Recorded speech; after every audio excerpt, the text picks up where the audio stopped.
Hello, everyone, and welcome to Women in Leadership Talk. I am so excited. I have Helen Appleby here with us today. Helen from the Big Apple. Welcome. Thank you for joining us. Thank you, Vicky. Thank you for having me on your show. Well, we're thrilled to have you. Awesome. We're so excited to have you and our audience. We know you have lots of choices as to the podcast you listen to. And we're grateful that you're chiming in today to listen to our conversation with Helen Appleby. So let me officially introduce Helen so that you have some context to her background. She's got a really fascinating and global perspective. So I'm just so thrilled to dig into this. So Helen is a British, New York-based women's leadership expert. She's an author. She's a speaker and a podcaster who has helped hundreds of women to step into their power and write their own rules for success. Okay, you got me there already, Helen. I'm so excited to hear more about this. She has seen firsthand the experience that women disproportionately face in their careers. Helen created the Unwritten Rules, which is one of her books, is to empower women with tools to write their own rules, navigate their vision or their version of success, and achieve their potential. Now, why is she the expert on this? Well, because prior to her coming into this full time, she was a global business leader for GlaxoSmithKline, where she led a billion-dollar respiratory health business in consumer healthcare. Her career at Glaxo and Unilever spanned over 6 countries, and she has lived and worked in Canada, the UK, Cyprus, Dubai, Malaysia, and now the USA. She also hosts the Unwritten Rules of Women's Leadership, which is a podcast interviewing female leaders on their experiences. Helen also offers the Unwritten Rules course to grow and develop female leaders. So Helen, you've been there, you've done it. You've seen the challenges that women face, but you've also seen the men who support women. So we're thrilled to have you join us today and just share, some of the experiences that you've had and also tell us about your book. So maybe let's just jump in and maybe you can share a little bit about yourself and your background. Yeah, sure. Thank you, Vicky. I think you did a pretty good job there with the bio. Thank you. So yes, the accent is English. And I guess, the genesis of what I do comes from that journey, doesn't it? I guess, my dad told me when I was little that girls can do anything that boys can do, and I believed him. And so, I was always the fierce competitor and, had all the holiday jobs and, quite the young entrepreneur and competitor. And so, when I joined a big company and when I worked in big companies, I guess what he didn't tell me was how hard it was going to be because I was a woman, right? And how, sometimes I would really struggle to be seen and heard appropriately. Either, too seen or not seen enough, right? Too ambitious or, not involved enough or, that kind of tightrope that I walked. And then, I really struggled with conflict and took it really too personally and, had those trying to cry silently in the bathroom moments. And then, once I had kids, I found that, I was struggling with doing my job and then going home and doing my other job, and always felt like I left work too early and got home too late. I only lived 10 minutes from work. So, and he didn't tell me any of that, but, I guess he didn't know because he was a man, right? Yes. With a stay-at-home wife, right? So my mom eventually went back to work, but, when we were young, she was at home. So, and I guess, the frustration was I went on all the courses, I was on the high potential courses and went on them and they didn't really teach me what I needed to know to succeed. And then, along the way, I did figure it out, as you read earlier. And as you know, I did get very senior. But my overriding feeling was just that like, it could have been easier and it should have been easier. And if I'd known some of the stuff that, I know then, then it would have been. And so, but it wasn't written down, right? And hence that became the kind of the fancy book title, right? It's like, it wasn't written down, so now I'll write them. And so, I guess now they're not the unwritten rules of women's leadership because they're written, aren't they? But, it's my mission to help, when the women that are coming behind us to succeed. And, you and I both have daughters, right? Yes. We do this for our daughters too, don't we? For all of our daughters. And, and as you also said in the intro, that needs the support of men. Yes, absolutely. And sounds like you had a great father who encouraged you, right, to go out and, fulfill your dreams, that nothing could stop you except for you, right? Like, go for it, Helen, go do what you do best. So what led to you leaving the corporate world and, beginning this journey with becoming an author and a speaker and podcaster? Like, you're doing all kinds of wonderful things and teaching courses on how to help women navigate these journeys. So what led to that? I guess the sense, Vicky, honestly, that from a professional point of view, I'd achieved what I wanted to do. Like, I led the biggest project that the company had ever worked on. I led a big prescription to over-the-counter switch. And that felt like, wow, what do I do now? And then everything else felt, right. And then what I had realized a few years earlier was that actually I liked growing people more than I liked growing brands, or by that stage, businesses. And I said that out loud. I had an executive coach and I said that out loud to the coach, and it was kind of like the genie was out the bottle and it wouldn't go back in. And he said to me, going backwards. So what are you going to do with that? As it kind of hung in the air there between us. And so that began, a 5-year journey to get qualified as a coach, to become an internal coach, to build that kind of coaching muscle. And then once I'd then done the big switch and the big project, then it was kind of like, it's time, right? And it's time to kind of do something that, really, really matters to me even more than my corporate career, and that really feeds my soul. Yeah. Oh, I love that. And I love what you said about growing people, right? Because, both of us come from a similar background, as we talked about earlier, right? Like, we've had the big corporate jobs, we've hit the numbers, we've had the successes, but the real joy comes from helping others to achieve that. And so, you're working with women like myself to help them navigate this journey.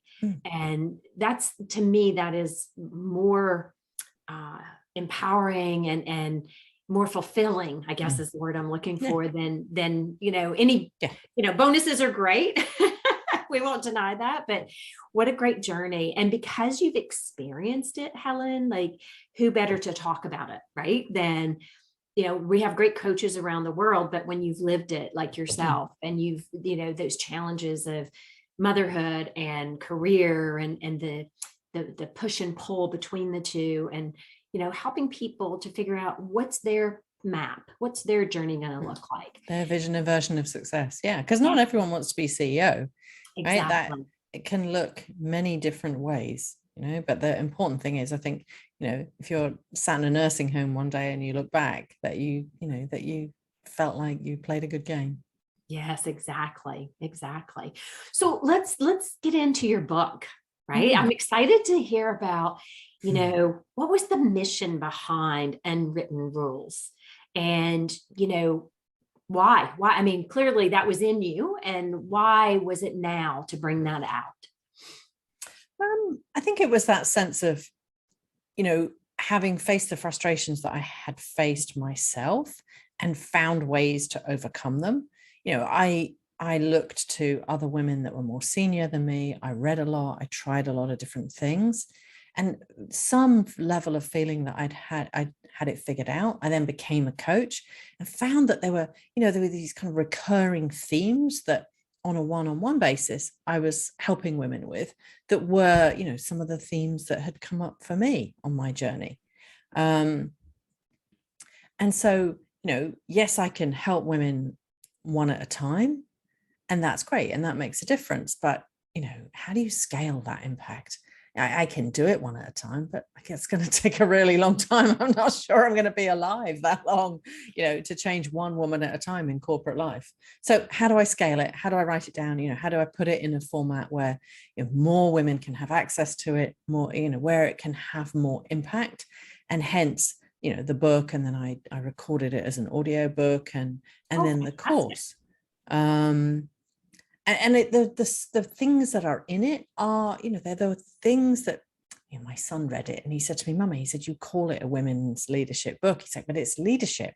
I'm like, yes, it is, but it's leadership topics that I find that women disproportionately struggle with and need to learn. But, absolutely, they apply to everyone. And then, what I did then was I also put a chapter in the back, the afterword in the back, which is for men who want to help, questions for men who want to help to ask themselves. So that's why I think scaling the impact and, writing it down. Lovely, lovely. And you just brought up such an important piece about the role that men play, right? So why is it important for men? Because we've done these swings, right? Like Me Too movement, we went from, oh yes, women power, to men are, whatever, like you hear different things. So why was it important for you to include men in this leadership journey? Well, I think, anyone who does change management will tell you that change doesn't happen if one side wins and one side loses. Right. That's not the way that we're going to drive change. And it's an undeniable fact that when you have more diverse teams and more voices at the table, that businesses perform better. So, in some senses, not having if I can prove to you, if the data shows clearly that your business will perform better if you have a diverse team, then shame on you for not pulling that business lever. That's kind of negligence, isn't it? If I told you, if you put this new system, new data processing system in, and you said, no, I think we'll stick with the old one, right? Then you should be fired for that. So it's a business imperative, right? The data is very clear. And also, it's important that men are involved, because when we have more empathetic leadership, when we have more diverse teams, it's better for men as well. It's better for women, it's better for men, and it's better for the organization, right? Performance-wise and culturally. So in the end, it ends up being a win for everyone. Yeah. So, it really is an invitation to come on the journey and to help drive the journey for the business, for themselves, and for their daughters if they have them too. Absolutely. Daughters and sons, right? Like yes, it good is. point. It's educating, all parties, but I love how you frame that. And, I talk about this myself too, about, it's just smart business to have diversity, and even looking at it, most of us have a customer, right? Who is your customer, right? Like, look, if you look at, women, we take up 50 some percent of the population on Earth. You're also talking to us. So you need to understand us and have representation in your company that, speaks to who your actual client or customer might be. Yep. And men have such an important role to play. We're different. There's no question. We're different as individuals. We think differently. We action items differently. But to your point, I think it's that merging of both that is so important. And I know for myself growing up, and I'm sure you could, you share some examples. My own leadership journey, I had some incredible sponsors and allies and mentors that helped me to navigate that corporate environment. Right. Without them, I don't know, because there weren't women that I could look at as role models when I was going through the corporate journey. Same. Same. And then, or there were very few. And even now, right, you'd think, 2022, right, there are still many industries where when you look up, there are no women. And you know, at the early stages as well of women breaking through, when there's one woman, when there's very, very few women, you can get this thing called Queen Bee. Oh, yeah. Where Queen Bee syndrome, where one woman breaks through, but it's been so hard for her to get there that unconsciously she kind of pulls the ladder up behind her and doesn't help other women. And, you know, so sometimes in those early stages, people will, you know, they'll say, oh, you know, I had an experience of working for a woman and she didn't help me at all. Like we're, you know, and in many industries, we're coming through that now. And this concept that I talk about of sisterhood and of women supporting women is, you know, is you and I both, right? We're both big fans of this, aren't we? That's how ultimately, you know, men helping, but women helping other women the change will come. But, you know, if you think about Margaret Thatcher, you know, back in the 80s in the UK as Prime Minister, right? She didn't help other women at all. But hopefully those days are passing now. And I sure hope so, we Helen. Yeah, because it is we come together, right? And you need that sisterhood to support you. And you mentioned this earlier, it's lonely at the top, right? It's very lonely when you're in that role on your own, and you need that support system around you. So one of the things that you talk about in your book too is about how does one get recognized for both the visible and the invisible work that they're doing. I think that's a really important conversation, because I hear that often from clients that, you know, oh, I worked on this and nobody even, like, I didn't even get credit for it, or so-and-so took it as their own project or whatever it might be. So what are your thoughts on that? Yeah. So the unwritten rule that I talk about in the book is there is visible work and there is invisible work, and we only get judged on our visible work, right? And, you know, when I say that, often women will say to me, oh my goodness, you know, I wish someone had told me that 10 years ago. Like, wow. So, you know, in a sense, making your work visible becomes part of your job, right? And so then and I knew that, you know, but on my journey, then it was like, oh gosh, now I have to self-promote, you know, oh, this whole self-promotion thing. And it just felt like another thing that I had to do, you know, another bullshit thing to add to my to-do list, right? And, you know, and it just felt icky and inauthentic. And so, you know, what I teach now is for women to just get really clear, right? Sit down and make 2 lists. Right? What is your invisible work? What's the value you add, the work you do, or the results that you deliver that people don't know about, right? And make a list of that. And then make another list of who are your really important stakeholders.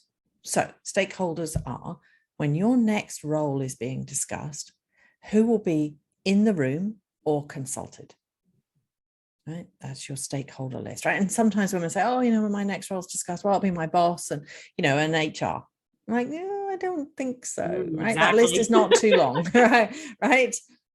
I think it's going to be between 6 and 10 people, right? And I challenge you to think, who else is going to be in the room or consulted? Definitely your boss, definitely HR. But what about your boss's boss, or next level up in HR, or your peers, or your future boss?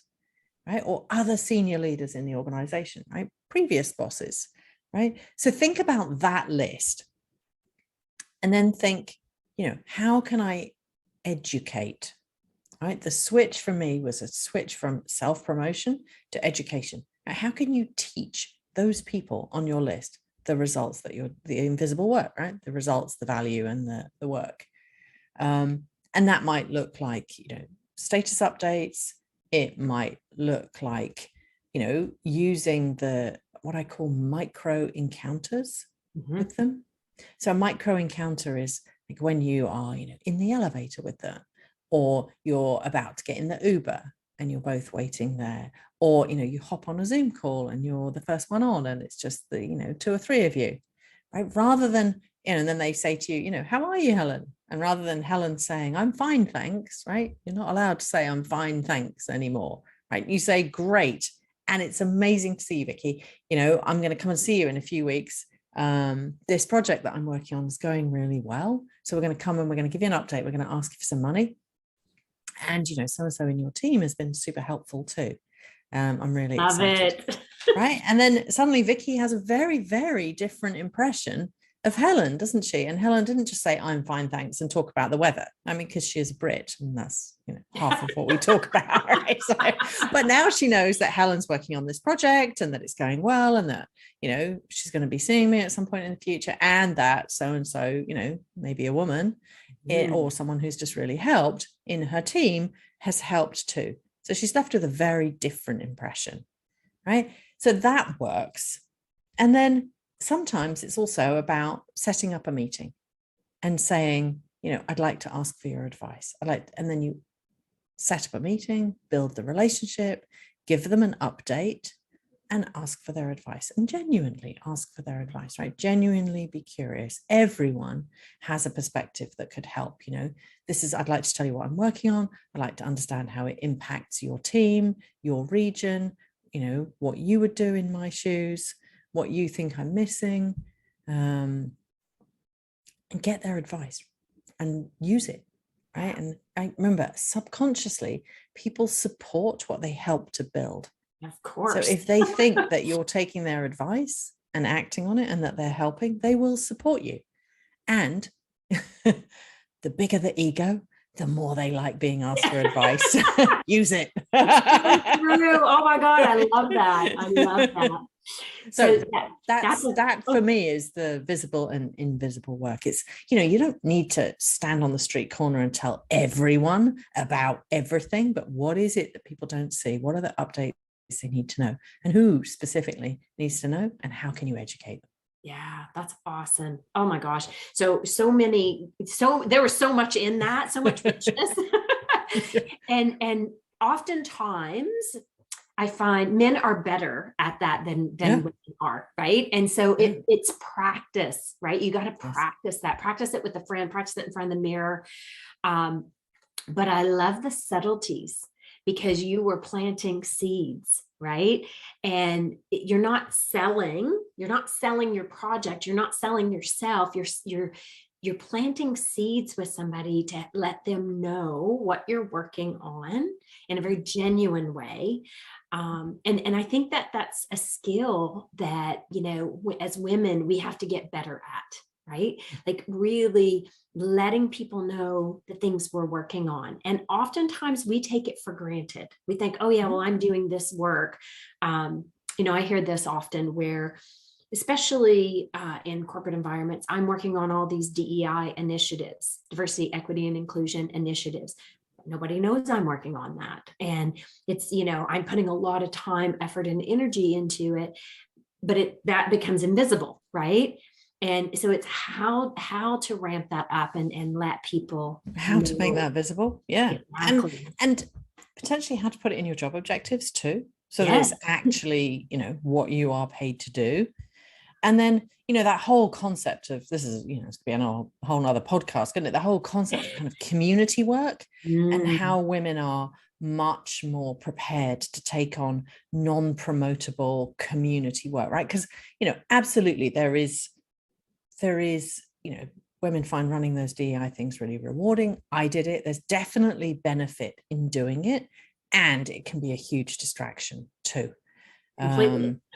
And there is some irony, isn't there? Like, we have a problem with not enough women being senior in the organization. So let's give that problem to the women to solve. 100%, Helen. And one other thing I want to say is I think that a lot of the reason that we struggle with this, I often point women back to the societal conditioning that we get around good girl conditioning, right? And my experience is that women often play that good girl role, and we tend to do work like we did school, right? The rules at school are, sit down, don't talk too much, color in the lines, do good work, get good grades, and you'll be noticed. Yeah. And that ultimately doesn't work at work. You have to realize as a woman that the rules have changed, and that I'll just do good work and I'll be noticed doesn't work. I mean, obviously you have to do good work, right? That's a table stakes. but just sitting in the corner and hoping that someone's going to come along and say, wow, Helen, that was amazing. Let's promote you. That's not how it works anymore. And you have to change how you play the game. Yeah, absolutely. Absolutely. And that starts at such a young age. As you were saying that, I had all these visuals popping into my head. And one being a box, right?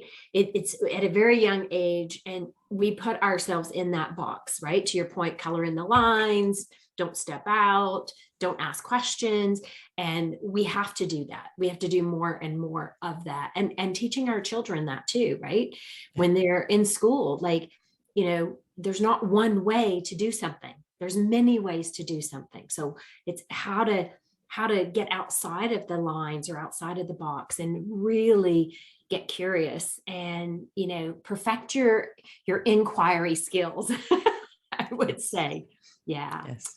Awesome. So Helen, I know we have to wrap up here in just a moment, but maybe you've given so much. Oh my gosh, so many amazing examples of things that people can do. But maybe one thing you would suggest people walk away with today that they could implement immediately to make a difference in how they show up in their careers, whatever that may be. I guess I would encourage. There's many. I guess I wrote a book on them, didn't I? I just one because I want them to read your book. One. I guess one thing that's really actionable from the conversation that we had is if you think about those micro encounters.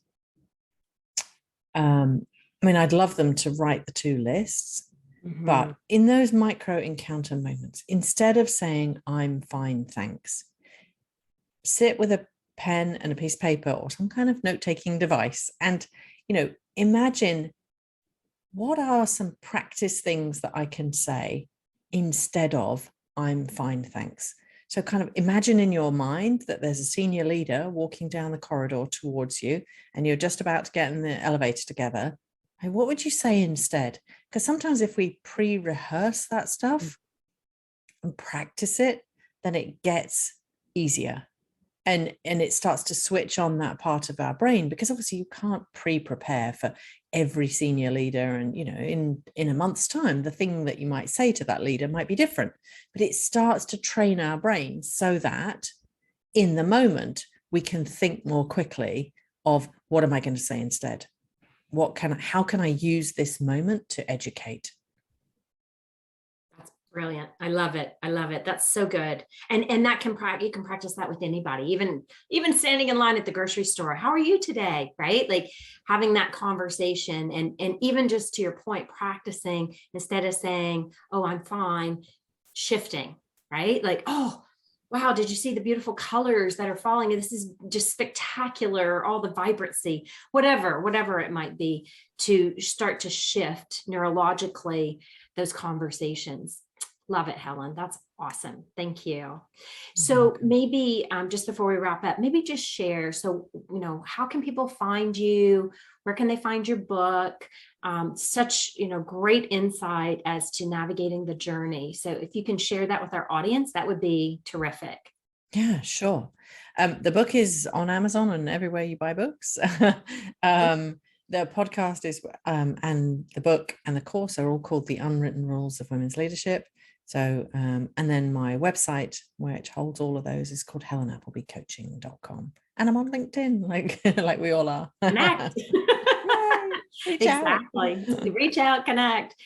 Oh my gosh. Thank you so much. I heard so much incredible insight today. And I know our audience, they're probably all writing down and taking notes on, different things that they can start to practice with and experiment with. And that's really what it's about. It's about, putting yourself out there, having some courage, practicing some of these tips that Helen has shared with you today, just invaluable insight. And Helen, Women in Leadership Talk, we're so grateful to you for joining us today. This has been terrific.